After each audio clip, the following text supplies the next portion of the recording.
বাহিনী নিয়ে যে যুদ্ধক্ষেত্রের নাম ছিল প্রথমে ইউরোপ থেকে উত্তর আফ্রিকার যে অংশগ্রহণ করছে এই 25 লক্ষ সেনাবাহিনী নিয়ে, সেটা বিশ্বের ইতিহাসে মানে একটা স্বেচ্ছাসেবক বাহিনী হিসেবে এই এত বড় মানে সেনাবাহিনী নিয়ে কারো লিডারশিপ করে নাই, একমাত্র জগদীপেন্দ্র নারায়ণ ভূপ বাহাদুরে করছে। তো যখন জগদীপেন্দ্র নারায়ণ ভূপ বাহাদুর উত্তর আফ্রিকার মরক্কো, সুদান, ইজিপ্ট, বর্তমান মিশর নাম, এগুলো যখন যুদ্ধ করছে, তো সেই সময় এই ব্রিটিশ ভারতের সেই সময় মহাত্মা গান্ধীর নেতৃত্বে 1942 সালে অহিংসা সত্যাগ্রহ আন্দোলন শুরু করে। সেই যখন সত্যাগ্রহ আন্দোলন শুরু করছে, ওর নেতৃত্ব দিচ্ছে জওহরলাল নেহরু, সর্দার বল্লভ ভাই প্যাটেল, এমরা তখন এই সত্যাগ্রহ অহিংসা আন্দোলনের নেতৃত্ব দিচ্ছে 1942 সালে। আর এই চরমপন্থী নেতা অনেকগুলো ছিল, তার মধ্যে নেতাজি সুভাষ ছিল 1 নাম্বার। তো নেতাজি সুভাষচন্দ্র তখন মনে করলে কি যে ইংরেজি এতে কোনো কাজ করিবার লাগছে নরমপন্থী হিসাবে, সেটা কিন্তু পছন্দ হয় নাই কেন? ইনি একজন চরমপন্থী নেতা। তা ওই চরমপন্থী নেতা হইয়া যখন আমার জগদীপেন্দ্র নারায়ণ উত্তর আফ্রিকাতে যুদ্ধ করে এতগুলো ব্রিটিশ ভারতীয় সৈন্য নিয়ে, এবং আমার নিজস্ব নারায়ণী সেনা এবং রাজপুত সেনাবাহিনীগুলো নিয়ে যখন যুদ্ধ করে, তখন এই জাপান মানে এই সুভাষচন্দ্র বসু অশ্বশক্তির হয়া ইনা জার্মানির সাথে দেখা করে যায় হিটলারের কাছে। তো হিটলারের কাছে যখন দেখা করে যায়, হিটলারের তখন ওই জায়গার পরিস্থিতিটা কেমন ছিল? তো হিটলার তখন ব্রিটিশ ভারতীয় সৈন্য এবং মিত্রবাহিনীর সৈন্যদের, বিশেষ করে ইহুদি যে আছে সেই ইহুদিগুলার গণহত্যা শুরু করছে। সেই সময় যখন দেখে নেতাজি গণহত্যা শুরু করছে, বিশেষ করে ইহুদিগুলার গণহত্যা শুরু করছে 50টির বেশি গ্যাস চেম্বারত, যেটাকে হলোকাস্ট, বহু সংখ্যক বন্দী তখন মানে ওই গ্যাস চেম্বার গুলো বন্দি করে রাখছে। তা বন্দি করে রাখার সময় এক সময় হয়তো মানসিকগুলার বন্দিগুলার হচ্ছে দূষিত হচ্ছে গাও খাওয়া, তখন আমরা কি করছে স্নান করার আলে মানে গা ধোয়ার আলে তখন এই হলোকাস্টে ঢুকিয়ে দিচ্ছে। গা ধোয়ার আলে এক জায়গা নিয়ে গেছে, আর এই হলোকাস্ট ঢুকিয়ে দরজা বন্ধ করি বিষাক্ত জাইক্লোন বি, একটা গ্যাসের নাম আছে জাইক্লোন বি, যাক কয় কার্বন মনো অক্সাইড গ্যাস, প্রয়োগ করছে। আর বন্দি সেনাগুলা 20 মিনিটের মধ্যে বন্দি সেনাগুলা 20 মিনিটের মধ্যে শ্বাসরোধ করে মারা গেছে। তো পরের দিন সেই বন্দিগুলা মানে ওই যে অবশিষ্ট যে বন্দিগুলো ছিল তখনও মারা যায় নাই, অন্য জায়গা ছিল, ওই বন্দিগুলোর দ্বারাই আরো কি করছে অন্য জায়গা নিয়ে যায় পোতে রাখছে। এই কাজ যে করছে মার্কিগুলা তাকেও আবার মারছে, প্রমাণ লোপাটের জন্য বন্দুক দিয়ে গুলি করে মারছে। জার্মানির বন্দিশালায় সৈন্যদের আরো ক্যাঙ্গিরি মারছে, অনাহারে মারছে, বিনা চিকিৎসায় মারছে, লাঞ্ছিত অত্যাচারিত করে মারছে। বিশেষ করে যে ইহুদিগুলা ছিল ওই ইহুদিগুলা নরপিশাচের মতো অত্যাচার করছে।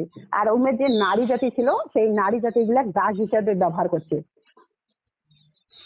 তাহলে দেখো একটা জাপানের তখন এইরকম পরিস্থিতি ছিল, হিটলার এমন করছে। আর ব্রিটিশ ভারতীয় সৈন্যগুলোর সাথে যে হিটলার তখন কি ব্যবস্থা করছে, যে প্রলোভন দেখাচ্ছে, যে খাবারের লোভ দেখাচ্ছে বা অন্যান্য যে সুযোগ সুবিধার কথা করছে, এগুলা কয়া জার্মানির জাতীয়তাবাদে উদ্বুদ্ধ করার জন্য হিটলার যে অশ্বশক্তি হয়ে কাজ করবে এই ভারতীয় সেনাগুলা এগুলা খাবারের লোভ দেখে একত্রিত করছে। তখন হিটলারের কথা মতন কাজ না করলে তার কঠোর শাস্তি দিছে। তখন হিটলার যেগুলো ভারতীয় বন্দীগুলো ছিল বন্দীগুলো নিয়ে ফ্রি ইন্ডিয়ান লিজিয়ন নামে একটা সেনাবাহিনী গঠন করছে। আর এই সেনাবাহিনীর যেটা ওয়েফএনএসএস হয়ে কাজ করছে, এটা ওয়েফএনএসএস হল হিটলারের আদর্শে অনুপ্রাণিত একটা আধা সামরিক বাহিনী। তো যখন এই এমন পরিস্থিতি একটা চলছে মানে এই জার্মানির, তখন ঠিক এই মুহূর্তে ব্রিটিশ ভারতের চরমপন্থী নেতা সুভাষচন্দ্র বসু জার্মানি যায় এবং হিটলারের শরণাপন্ন হয়। আর ফ্রি ইন্ডিয়ান লিজিয়ন সেনাবাহিনীর জন্য যে অস্ট্রিয়ার চিকিৎসা করার আগে যায়, আর ওটি কোনো অস্ট্রিয়ার ভিয়েনাম আছে, ভিয়েনামে এক পদক যেটা মেডেল তৈরি কারখানা আছে, রুদলফ সৌভাল, ওটিকুনা যায় সুভাষচন্দ্র বসু নিজে নিজে পদকের নকশা তৈরি করে আর বিভিন্ন ডিজাইনের পদমর্যাদা অনুসারে নামকরণ করে এই সেই পদকগুলার।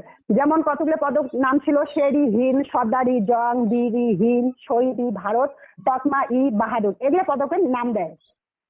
এই নেতাজি জার্মানির থাকাকালীন সময়ে জাপানের সামরিক যে অ্যাটাশ আছে ওই অ্যাটাশত কর্নেল ইয়ামাটোর সাথে দেখা করে 1943 সালের জানুয়ারি মাসে।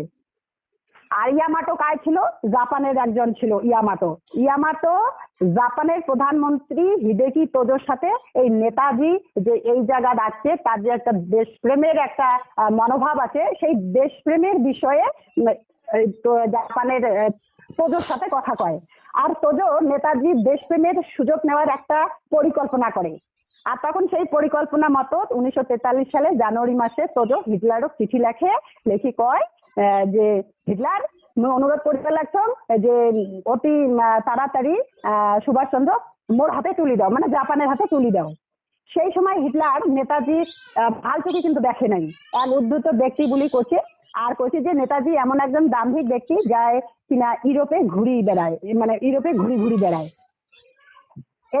সেই জন্য তার লেখা যে হিটলার একটা বই লিখছে নিজে, হিটলার তার লেখা আমার সংগ্রাম একটা বই লিখছে। ওই বই নেতাজি সম্পর্কে মন্তব্য করছে যে নেতাজি ইউরোপের ঘুরি বেড়া একজন দাম্ভিক ব্যক্তি, আর ভারত ব্রিটিশ শাসন করিবার লাগছে সেটাই ভারতের পক্ষে শ্রেষ্ঠ এবং সর্বশ্রেষ্ঠ বলি হবে আর কি। কিন্তু নেতাজি দ্বারা যদি ভারত শাসন হয় তাহলে সেটা মারাত্মক ফল আকার ধারণ করবে। ইয়ার নিজের আমার সংগ্রাম বইত এই কথাটা লেখছে। তাই যে হিটলার এই যে তোজোর ফোন পায়া চিঠি পাওয়া মাত্র এই নেতাজি তখন জার্মানির একটা সাবমেরিন ছিল, সেই সাবমেরিন করিয়া অর্ধেক সমুদ্র যাওয়ার পথে তারপরে চেঞ্জ করিয়া 120 নামক যে জাপানের একটা সাবমেরিন আছে ওই সাবমেরিন করি 1943 সালে 8ই ফেব্রুয়ারি পাঠিয়ে দেয় তেজোর কাছে। তা 3 মাস পরে সেটা কোনা যায় পৌঁছায় সুমাত্রায়, দক্ষিণ পূর্ব এশিয়ার দেশ, মানে ওটা কোনা পৌঁছায় সুমাত্রায়। তো ইয়ার হিটলারের একমাত্র উদ্দেশ্য ছিল কি, যেহেতু এই নেতাজির সাথে তার বনিবনতা ঠিক মতো হবার লাগছে না, আর উনি নিজেই মন্তব্য করছে একজন দাম্ভিক নেতা যা ইউরোপে ঘুরি বেড়ায়, নিজের বিদ্যার অহংকার করে, এমন একটা লোক বলে ভাবছিল। তা যখনই এই চিঠি লিখছে তেজো, তো তখনই উনি তড়িঘড়ি করিয়া ওই জাপানত পাঠিয়ে দিছে। উনার উদ্দেশ্য ছিল যে 1943 সালে 11ই মে দ্বিতীয় বিশ্ব যুদ্ধের সময় মানে যত মিত্র শক্তির উপরে ইয়ে ছিল আর কি, মানে জাপানের কাছে পাঠিয়ে দিচ্ছে যে উদ্দেশ্য ছিল দক্ষিণ পূর্ব এশিয়ার যত দেশ আছে সেই দেশগুলা যদি অশ্বশক্তির আন্ডারও দেখে সেটা খুব ভালো হবে, কারণ নেতাজি এটা থেকে কিছু করি পাবা নাই, এখানে মুই দেখিন ইউরোপ ফ্যান, এটা হিটলার মনে করছে। আর সেই জন্য জাপানত পাঠিয়ে দিচ্ছে নেতাজি। তো নেতাজি এমন করে প্রথমে সুমাত্রা পৌঁছে, তারপরে টোকিও তোজোর সাথে দেখা করে 1943 সালে 11ই মে। এইবার দেখো, এইবার এটা তোমরা দেখলেন ইউরোপের পরিস্থিতি, ইউরোপের কেমন তখন পরিস্থিতি ছিল। এবার জাপানের পরিস্থিতিটা একবার তোমরা মনে করো, যে সময় জাপানের দেশে দ্বিতীয় বিশ্বযুদ্ধের সময় জাপান ভারতীয় সৈন্য বা মিত্র শক্তি সৈন্যদের উপরে চরম অমানবিক ও নির্মম অত্যাচার করছে, নিয়মিত মারধর করছে, বেয়নটের জন্য লক্ষ্যবস্তু বানাইছে, মানে বন্দুক মারার জন্য যে একটা লক্ষ্যবস্তু স্থির করা হয় ভারতীয় সেনাগুলো যেমন সেই লক্ষ্যবস্তু লাগিয়েছে জীবন্ত, ওটা কত গুলি মারে মারো, কত মানুষ মরে যায় যাক, এই ধরনের একটা ব্যবস্থা ছিল বেয়নেট। যদি সামান্য অপরাধ করছে সাথে সাথে শিরচ্ছেদ করছে। আর আমার যে বন্দীগুলো ছিল পচা খাবার দিছে, তাও জল পর্যন্ত দেয় নাই, জল না খায়া ওই বন্দীগুলো মারা গেছে, এমন অত্যাচার করছে। আর জাপানের অধিকৃত দেশগুলো থাকি জোর করি এই যে মহিলাগুলো নিয়ে ছোট ছোট চেংড়ি ছাওয়া ধরি আনি জাপানি সৈন্যদের যৌন সেবায় বাধ্য করছে। জাপান দ্বিতীয় বিশ্বযুদ্ধের সময় জাপানি সেনাবাহিনীর জন্য এই ব্যবস্থাটা চালু করছে, যা কয় কমফোর্ট ওমেন। আর এই কমফোর্ট ওমেন পৃথিবীর প্রথম সারির নারী পাচারকারী দেশ ছিল এই জাপান।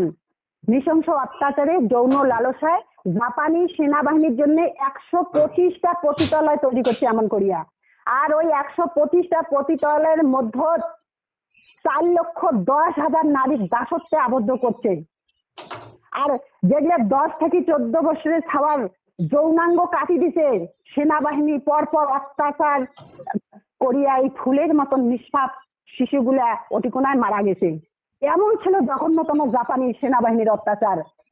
সেনাবাহিনীর প্রতিনিয়ত অত্যাচারে যৌন রোগে প্রায় 90% কমফর্ট ওমেন মারা যায় এই দ্বিতীয় বিশ্বযুদ্ধের সময়ও।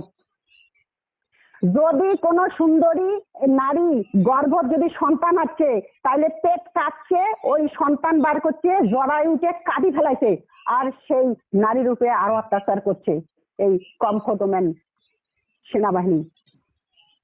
জাপান পৃথিবীর ইতিহাসে সেই সময় এক কালা অধ্যায় হিসেবে পরিচিত ছিল এই দ্বিতীয় বিশ্বযুদ্ধের সময়।